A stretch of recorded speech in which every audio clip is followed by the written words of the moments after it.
বাংলা একটা কথা আছে, ঠেলার নাম বাবাজি। বাঙালি জাতি এমনি এমনি ধরেন সোজা হয়ে হাঁটে না, বাট ঠেলা টোলা দিবেন একদম লাইনে চলে আসবে। আজকে সকালে একটা নিউজ দিয়েছিলাম যে পদত্যাগ করার আগে উপদেষ্টা নাহিদ কি কোনো প্ল্যান করে আসছিল? ছি ছি ছি রে নাহিদ ছি, ছি ছি ছি রে নাহিদ ছি। But by the way thank you, একটা বক্তব্য শোনাচ্ছি, নতুন এক ডাইমেনশন আসছে আগামীকালকে থেকে। আগে শুনেন নাহিদ কি বলছে। পদত্যাগের হিড়িক চলছে নব্য প্রতিষ্ঠিত রাজনৈতিক দলটির মধ্যে। আপনারা জানেন বাংলাদেশের বৈষম্য বিরোধী ছাত্র আন্দোলন কর্তৃক প্রতিষ্ঠিত। আসসালামু আলাইকুম রহমতুল্লাহ। দূর দূরান্ত দেশ ও দেশের বাইরে যে যেখান থেকে এই মুহূর্তে এই ভিডিওটি দেখছেন তাদেরকে অন্তত অনুরোধ করব দয়া করে ভিডিওটি সম্পূর্ণ দেখবেন। দর্শক, আজকের দিনে সারা বাংলাদেশ জুড়ে তোলপাড় করা খুবই গুরুত্বপূর্ণ আলোচিত খবর নিয়ে আমি আবারও চলে এসেছি আপনাদের মাঝে। প্রিয় দর্শক বন্ধুরা, এতক্ষণ আপনারা শিরোনাম দেখে ইতিমধ্যে বুঝতে পারছেন আজকের এই ভিডিওটি কতটা গুরুত্বপূর্ণ হতে যাচ্ছে দর্শক। তাই আর বেশি কথা বলবো না, সম্পূর্ণ ভিডিওটি দেখে এরপর এ সম্পর্কে বিস্তারিত আলোচনা করব ইনশাল্লাহ। তবে তার আগে আপনাদের কাছে শুধুমাত্র একটা অনুরোধ করব, আপনি যদি আমাদের এই চ্যানেলটি এখনো পর্যন্ত সাবস্ক্রাইব না করে থাকেন তাহলে প্লিজ দয়া করে আমাদের এই চ্যানেলটি এখনই সাবস্ক্রাইব করে এই ভিডিওটি শুরু থেকে শেষ পর্যন্ত দেখবেন ইনশাআল্লাহ। তো চলুন দর্শক, এবারে আমরা সম্পূর্ণ বিস্তারিত দেখার জন্য টিভি স্ক্রিনের পর্দায় চলে যাই। বাংলা একটা কথা আছে, ঠেলার নাম বাবাজি। বাঙালি জাতি এমনি এমনি ধরেন সোজা হয়ে হাঁটে না, বাট ঠেলা টোলা দিবেন একদম লাইনে চলে আসবে। আজকে সকালে একটা নিউজ দিয়েছিলাম যে পদত্যাগ করার আগে উপদেষ্টা নাহিদ কি কোনো প্ল্যান করে আসছিল? প্রশ্ন ছিল কেন আমরা এরকম চিন্তা করলাম, কারণ তিনি সরকারে ছিলেন দীর্ঘ 7 মাস। ঠিক 2 দিন আগে পদত্যাগ, 2 দিন পর একটা দলের প্রধান, আগামী দিনের প্রধানমন্ত্রী। সো সরকারের অনেক কিছু তিনি জানেন, এটা আমরা বিশ্বাস করি। এখন তিনি যখন গণমাধ্যমকে বলেন যে ডিসেম্বরে নির্বাচন সম্ভব না, কেন? আইন শৃঙ্খলা পরিস্থিতি মানে ব্যালেন্স নাই, সরকার কন্ট্রোল করতে পারতেছে না, তখন বিএনপির একজন নেতা তার এই প্রশ্ন তুলছিল যে ডিসেম্বরের মধ্যে নির্বাচন সম্ভব নয়, এগুলো বাদ দিয়া নির্বাচনের দিকে রাষ্ট্রকে ধাবিত করো, তোমার বন্ধুরা আছে সরকারে, ওদেরকে বলো যে পরিস্থিতি কন্ট্রোল করতে। শুধু ডেবিল খুঁজতেছে আওয়ামী লীগের, এর বাহিরে কত ডেবিল এখন তো দেখা যাচ্ছে তোমাদের দলেও আছে, এদেরকে গ্রেপ্তার করাও। আওয়ামী লীগ মার্কা স্টাইলে কোনো কিছু হইলে কারণ দর্শাও, ওই দল থেকে হালকা বহিষ্কার, এগুলা না, একটা ট্রেন্ড আসতে হবে। দলের কেউ অন্যায় করছে, অপরাধ করছে, তারে ভাই নিজের দল মামলা দিয়া তার জেলে ঢুকাইতে হবে এবং তার জন্য জামিন না হয় সেই ব্যবস্থা করতে হবে। তাইলে দলের মধ্যে যারা আছে এরা লুটপাট, ছিনতাই, চাঁদাবাজি যাই করুক, এদের মধ্যে কাজ করবে যে না দল ছাড় দেয় না, একটা চিঠি পাঠাই দেয়, সাময়িক বহিষ্কার, যে একটা পদ, এটা থাকলেই কি না থাকলে কি, হাতের দরকার চাঁদাবাজি করে, হাতে এগুলো করে। আমরা চাই আইন শৃঙ্খলা পরিস্থিতির উন্নয়ন করা, আগামী ডিসেম্বরের মধ্যে নির্বাচন। কারণ এই ডক্টর ইউনূস সরকারের সংস্কারের সিরিয়া মূলা এগুলা ভাই পাবলিক বুঝা হচ্ছে, এগুলো আর খাবে না। এখানে সংস্কার কিছুই নাই। ছাত্ররা কথা বলে সুন্দর, মাশাল্লাহ, হ্যাঁ, মুস্তাফের বউয়ে শোনে মাশাল্লাহ, কথা তো না, রুয়ের মধ্যে গাইতে বসে। কেন? আইন শৃঙ্খলা পরিস্থিতি ব্যালেন্স না। আইন শৃঙ্খলা পরিস্থিতি কি সরকার উন্নতি করতে চাচ্ছে না যে এগুলা তালবাহানা করে ধরেন নির্বাচনটাকে একটু পেছানো যায়? আর ছাত্র উপদেষ্টারা যারা আছে তারা তো দিনরাত বলতেছেই। তো এই ইস্যু নিয়ে যখন রয়টার্সের সাথে তিনি যে একটা সাক্ষাৎকারে যে বক্তব্যটা ছিল, এই বক্তব্যটা তিনি এখন পরিবর্তন করছেন।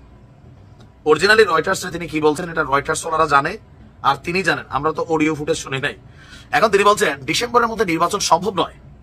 লন্ডন ভিত্তিক যে আন্তর্জাতিক সংস্থা রয়টার্সকে নাকি তিনি এইভাবে বলেন নাই।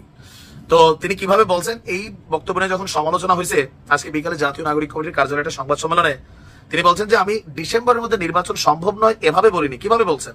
বলছি পুলিশ যে নাজুক অবস্থায় আছে সেই অবস্থা থেকে নির্বাচন সম্ভব না। আপনারা সরকারে যাওয়ার পরে দেশের আইন শৃঙ্খলা পরিস্থিতির 12টা বাজছে, কারণ পুলিশের উপর একটা চাপা দিয়ে তুলে রাখছেন। কিছুতে কিছু হলে চাকরি নাই, কল্লাগাড়া ফালেদের গ্রেপ্তার করেন, তো পুলিশ কি করবে? এখন এটার ফায়দা তো আপনারাই পাচ্ছেন, তাই না? এটা নিয়ে তো সমালোচনা ছিল। তো তার বক্তব্য যে নির্বাচন করার আগে আমাদের অবশ্যই পুলিশিং ব্যবস্থা এবং আইন শৃঙ্খলা পরিস্থিতির উন্নতি করতে হবে। তো করবে কে? তুমি 7 মাস বসে ঘোড়ার ডিম পারছো, রাষ্ট্রের বেতন খাও নাই, জনগণের টাকা, আমার টাকা তো তুমি খাইছো, কেন করো নাই? তুমি কে উপদেষ্টা হওয়ার মতো যোগ্যতা ছিল না, তুমি বসছো বাবা, তো তুমি কেন করো নাই? এই যে একটারে বসায় রাখছো, কথাগুলো মুখের থেকে সেট পরে বাড়িয়া কাম গোয়ালায় আমাদের স্বরাষ্ট্র উপদেষ্টা, গন্ডারের চামড়া ওনার আছে, কোনো পরিবর্তন নাই। তো কেমনে হবে?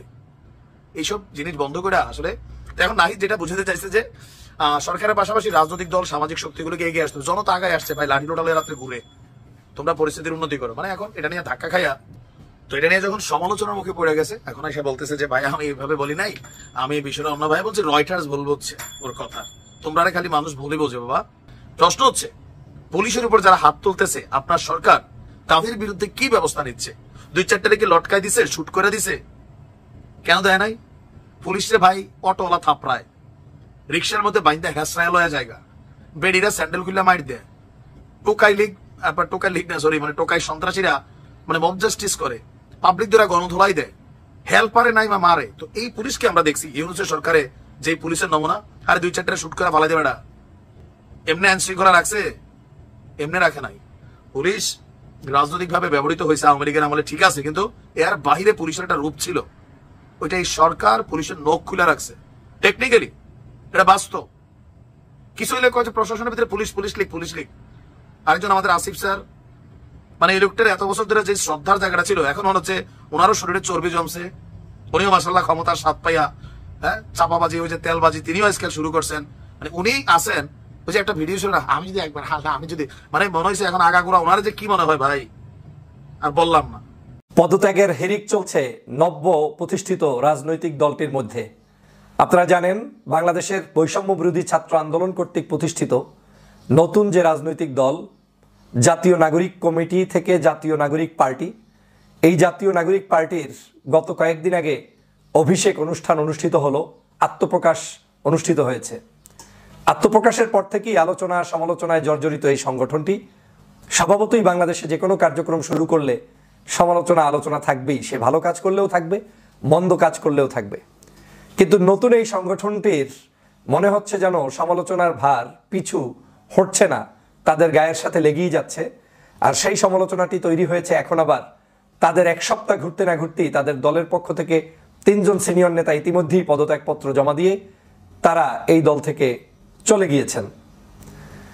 জাতীয় নাগরিক পার্টির যে অভিষেক অনুষ্ঠানটি আমরা দেখলাম, তাদের যে আত্মপ্রকাশ অনুষ্ঠানটি দেখলাম, সে আত্মপ্রকাশ অনুষ্ঠানে বাংলাদেশের বিভিন্ন প্রান্ত থেকে হাজারো ছাত্র জনতা এখানে অংশগ্রহণ করেছেন, বিভিন্ন রাজনৈতিক দলের প্রতিনিধিরা অংশগ্রহণ করেছেন। ছাত্রদের প্রতি স্বভাবতই বাংলাদেশের সাধারণ নাগরিকদের উচ্চমানের একটি আশা আকাঙ্ক্ষা রয়েছে যে ছাত্ররা বাংলাদেশের জুলাই বিপ্লবে যেভাবে আমাদেরকে সাহায্য করেছে, সহযোগিতা করেছে, দেশকে এগিয়ে নিতে যেভাবে তারা প্রচেষ্টা করেছে, সেই প্রচেষ্টা অব্যাহত রেখে আগামীর বাংলাদেশ গঠনেও তারা ভূমিকা পালন করবে। কিন্তু হঠাৎ করে কি এমন ঘটলো, কি এমন হচ্ছে দলটির মধ্যে যে দলের মধ্যে পদত্যাগের হিড়িক বইছে? মাত্র 1 সপ্তাহ হলো না দলটি গঠন হয়েছে, তার মধ্যেই এটা নিয়ে আসলে এখন রাজনৈতিক অঙ্গনে আলোচনা যেমন হচ্ছে, সমালোচনা হচ্ছে। এই জায়গা থেকেই আজকে আমি আলোচনা করার জন্য আপনাদের সামনে উপস্থিত হয়েছি। আমার কাছে মনে হচ্ছে যেই সকল নেতাকর্মীরা এই দলের ভিতরে ঢুকেছেন এবং আবার বের হচ্ছেন, এরা প্রত্যেকেই কিন্তু বাংলাদেশের আগামীর স্বপ্ন বাস্তবায়নের কারিগর। বাংলাদেশের বৈষম্য বিরোধী আন্দোলন যখন শুরু হয়, সেই আন্দোলনের সময় যারা নেতৃত্ব দিয়েছেন, বিভিন্ন দলের সংগঠনের পিছন থেকে সামনে থেকে গোপনে প্রকাশ্যে যারাই অংশগ্রহণ করেছেন, সবাই কিন্তু দেশপ্রেমিক, সবাই চায় বাংলাদেশকে সুন্দরভাবে বিনির্মাণ করতে। দর্শক, আপনাদেরকে অসংখ্য ধন্যবাদ এতক্ষণ পর্যন্ত আমাদের সাথে থাকার জন্য।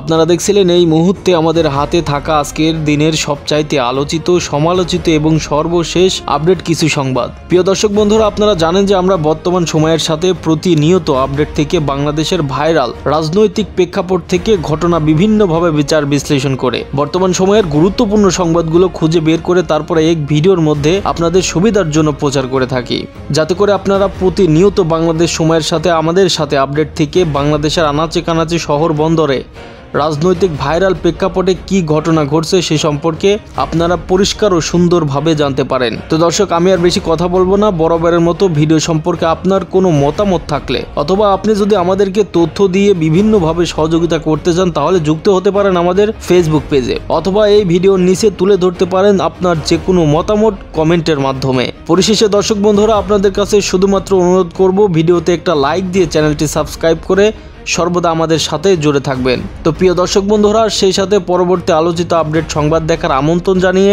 আজকের মতো এখানেই বিদায় নিচ্ছি। সবাই ভালো থাকবেন, সুস্থ থাকবেন। আল্লাহ হাফেজ।